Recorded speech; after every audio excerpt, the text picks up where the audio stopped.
Let me tell you about Karen Middleton, the self-appointed queen of Maple Ridge comments.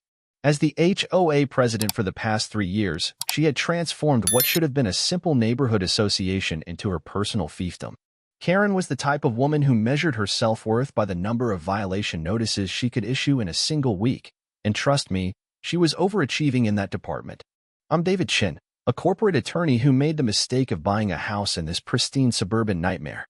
When I moved in 6 months ago, I thought I was getting a quiet place to unwind after long days at the law firm.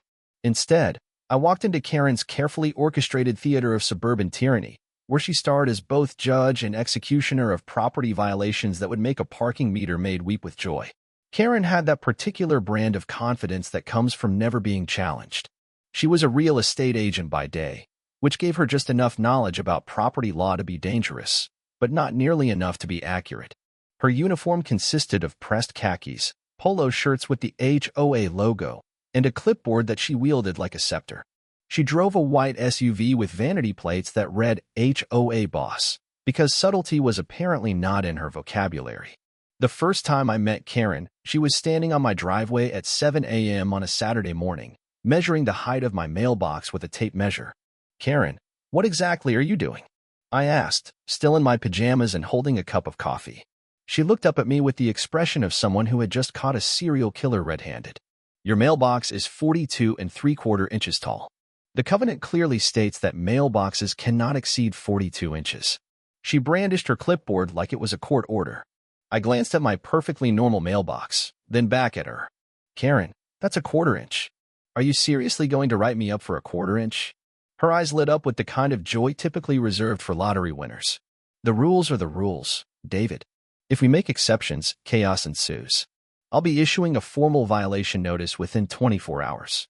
And with that, she marched off to terrorize some other unsuspecting homeowner, probably someone whose grass was a shade too long or whose garden gnome was facing the wrong direction. That evening, I received my first violation notice, typed on official HOA letterhead and delivered with the ceremony of a federal indictment.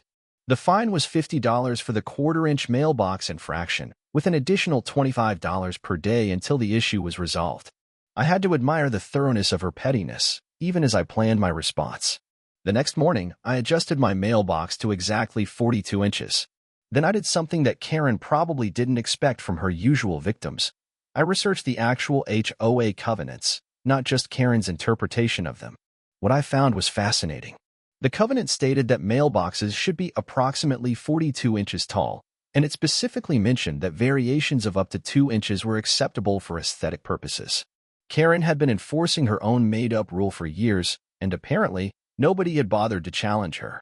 I drafted a formal response to her violation notice, citing the exact covenant language and requesting a full refund of the fine, plus a written apology. I hand-delivered it to her house the next evening, ringing the doorbell with the confidence of someone who had done their homework. Karen answered the door in her HOA polo shirt, even though it was 8 p.m. on a Tuesday.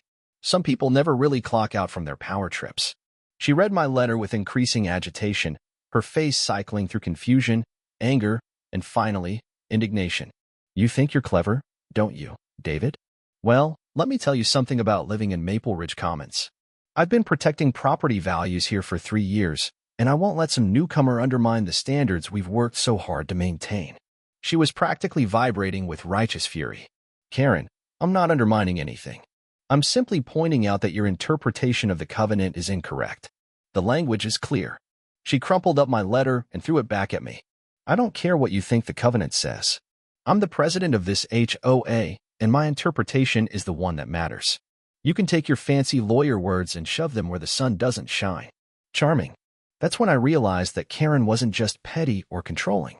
She was operating under the delusion that being HOA president gave her actual legal authority, like she was some kind of suburban magistrate. This was going to be more interesting than I had anticipated. The war escalated quickly after that. Karen began what I can only describe as a campaign of bureaucratic harassment. She started showing up at my house daily, armed with her tape measure and clipboard, looking for any possible violation. My trash cans were 6 inches too far from the curb. My car was parked at an angle that didn't meet her aesthetic standards. She even tried to cite me for having a welcome mat that was too welcoming because it had bright colors that allegedly clashed with the neighborhood's muted palette. Each violation notice came with increasingly creative fines and deadlines. Karen seemed to believe that if she could just write enough tickets, I would eventually submit to her authority and slink away like all the other residents who had been worn down by her relentless pettiness. She had clearly never dealt with someone who actually enjoyed reading legal documents for fun. I began responding to each violation notice with detailed legal rebuttals, complete with citations to the actual covenants, state property law, and relevant case precedents. I was essentially giving Karen a free education in property law, though she seemed determined to remain ignorant. My responses were always professional and factual, which seemed to infuriate her even more than if I had just yelled at her. The situation reached a new level of absurdity when Karen decided to fine me for having excessive legal documentation visible through my home office window. Apparently, the sight of law books was bringing down property values. I kid you not, she actually wrote that on an official violation notice. At this point, I was starting to collect her notices like trading cards, each one more ridiculous than the last. Karen's obsession with my supposed violations was becoming the talk of the neighborhood. Other residents started approaching me quietly, sharing their own horror stories about Karen's reign of terror. Mrs. Patterson had been fined for having pink flamingos in her yard that were too festive. Mr. Rodriguez received a violation notice because his dog barked twice during quiet hours, which Karen had apparently established without any board approval. The Johnsons were cited for having a garden that was too lush and therefore made other yards look bad by comparison. I began to realize that Karen's behavior wasn't just annoying, it was potentially illegal. She was acting as if she had governmental authority when she was simply a volunteer in a neighborhood association. More importantly, she was issuing fines and threats without following the proper procedures outlined in the HOA's own bylaws. The final straw came when Karen issued what she called a compliance deadline for my entire property. She had apparently conducted a comprehensive audit and found 17 separate violations ranging from my mailbox height, which we had already resolved, to the unauthorized presence of legal materials in my home office. The total fines came to over $2,000, and she gave me 72 hours to pay or face legal action. That's when I decided it was time to show Karen what actual legal action looked like. I spent the weekend researching not just the HOA covenants, but also the state laws governing homeowners associations, the procedures for removing board members, and the potential personal liability that HOA officers faced when they exceeded their authority. What I found was a goldmine of legal violations that Karen had been committing for years. Monday morning, I requested a formal hearing before the HOA board to dispute the violations. This was Karen's first mistake. She tried to deny my request, claiming that as president, she had the authority to make unilateral decisions about violations. This was completely false. State law required that HOA members have the right to appeal violations before the full board, and Karen couldn't simply ignore that requirement because it was inconvenient. When I pointed this out, Karen's response was to issue another violation notice, this time for harassment of HOA officials.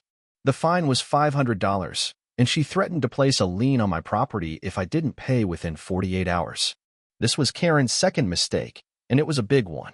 Threatening to place a lien on someone's property without following proper legal procedures is not just a violation of HOA bylaws, it's potentially a criminal offense.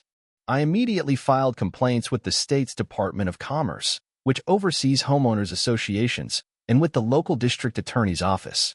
I also sent formal demand letters to Karen and the other board members, informing them of the legal violations and demanding that all fines be rescinded and that Karen be removed from her position.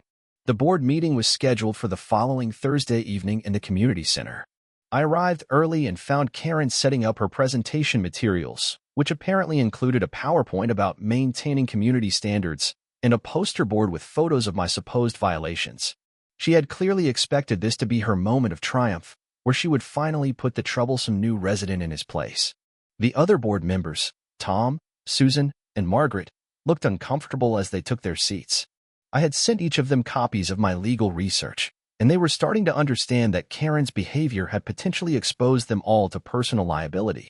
Tom, the vice president, kept glancing nervously at Karen, who was arranging her evidence like a prosecutor preparing for trial. When the meeting began, Karen launched into what can only be described as a theatrical performance. She presented her case with the passion of someone defending civilization itself, complete with blown-up photos of my mailbox and dramatic readings from her violation notices. Ladies and gentlemen of the board, We are facing a direct assault on everything that makes Maple Ridge Commons a desirable place to live. David Chin has repeatedly violated our covenants, ignored our deadlines, and shown complete disrespect for the authority of this HOA. When it was my turn to respond, I calmly presented my legal research. I explained that Karen had been enforcing non-existent rules, issuing fines without proper authority, and threatening actions that were beyond the scope of her position. I showed the board members the actual covenant language, the state laws governing HOA procedures, and the potential consequences of Karen's actions.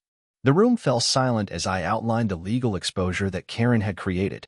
Her unauthorized fines could be considered extortion under state law. Her threats to place liens without proper procedures violated multiple statutes. Most importantly, her pattern of harassment and abuse of authority had created a hostile living environment that could result in civil liability for the entire HOA. Karen's face went through several color changes as I spoke, settling on an alarming shade of red that suggested her blood pressure was reaching dangerous levels. When I finished, she stood up and launched into a tirade that was equal parts denial and personal attack. "This is ridiculous. I have been protecting this community for 3 years. I have maintained our property values. I have enforced our standards. And now you want to destroy everything I've built because you can't follow simple rules." Tom, the vice president, cleared his throat nervously. "Karen, we need to discuss some of the legal issues that David has raised. Some of the procedures you've been following don't seem to match our bylaws." Karen spun around to face him with the fury of a woman betrayed. "Tom, you have got to be kidding me. Are you really going to side with him over me? After everything I've done for this community?" Susan, the secretary, spoke up quietly. "Karen, I think we need to have the HOA attorney review these issues. Some of the things David is saying are concerning." Karen's voice rose to a pitch that could have shattered windows. "Our attorney? Our attorney works for us. I am the president of this HOA, and I will not be undermined by some newcomer with a law degree who thinks he can waltz in here and tell us how to run our community." That's when I played my trump card. "Karen, I should probably mention that I've already filed complaints with the State Department of Commerce and the District Attorney's Office. They're both very interested in your enforcement practices." The room fell completely silent. Even Karen stopped talking, which was probably the first time that had happened in 3 years. Margaret, the treasurer, was the first to recover. "You filed complaints?" "With the state." I nodded calmly. "Yes, I did. The unauthorized fines, the procedural violations, and the threats to place liens without proper authority are all serious issues that needed to be reported." Karen's face had gone from red to white in record time. The board members exchanged worried glances. They were all volunteers who had signed up to help maintain their neighborhood, not to face potential legal liability because of Karen's power trip. Tom leaned forward. "Karen, I think we need to discuss your resignation." Karen's reaction was immediate and spectacular. She slammed her hand on the table hard enough to make the water glasses jump. "My resignation? Are you people insane? I built this HOA. I made this community what it is. I have sacrificed my time, my energy, my sanity to protect your property values, and this is how you repay me." The final blow came when Tom informed Karen that the board had already contacted their attorney, and he had confirmed that her actions had indeed violated multiple state laws. The attorney had recommended that Karen be removed from her position immediately to limit the HOA's liability exposure. The vote was 3-0, with Karen abstaining in stunned silence. Her removal was effective immediately, and all fines she had issued were rescinded. The board also voted to issue a formal apology to me and to all other residents who had been subjected to Karen's unauthorized enforcement actions. As the meeting concluded, Karen sat in her chair staring at the table, her clipboard forgotten beside her. The realization that her 3-year reign of suburban tyranny had come to an end was written all over her face. She looked up at me with an expression that was part shock, part rage, and part something that might have been respect. "This isn't over, David. I'll fight this. I'll appeal to the state. I'll hire my own attorney." Her voice had lost its usual commanding tone and sounded more like a desperate plea. I looked at her with what I hoped was professional sympathy. "Karen, I'd strongly recommend that you consult with an attorney before you do anything else. The State Department of Commerce takes these violations very seriously, and your potential exposure is significant."